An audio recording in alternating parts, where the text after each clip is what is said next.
Mastering the use of modal verbs in passive voice for advice. Hello learners, welcome back to our channel. Today, we're diving deep into an exciting part of English grammar, modal verbs. But not just any modal verbs, we're specifically focusing on modal verbs in passive voice, and how they're used to express advice. Let's unravel the magic of English language together. So, what are modal verbs? Well, these are special verbs that express modality, that is, likelihood, ability, permission, and obligation. Examples include can, could, may, might, shall, should, will, would, and must. But what happens when we use these modal verbs in passive voice, especially when giving advice?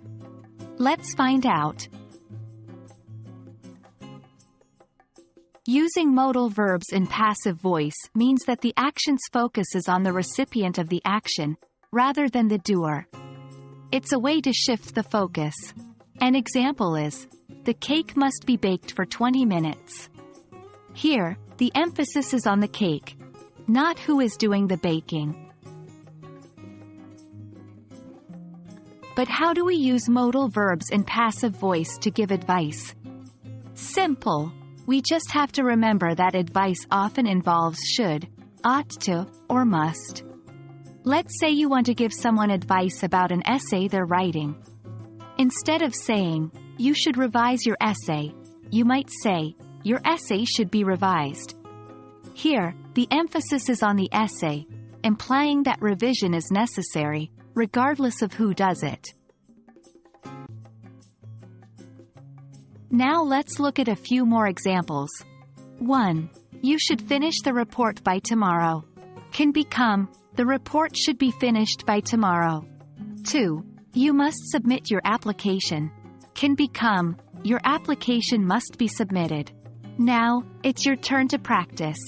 Try converting these active sentences into passive ones using modal verbs. 1. You should clean the room. 2. You must pay the bills.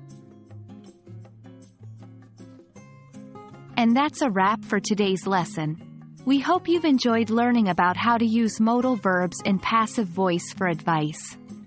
Keep practicing, and soon it will come as naturally to you as breathing. Don't forget to like, share, and subscribe for more language tips and tricks. Until next time, happy learning!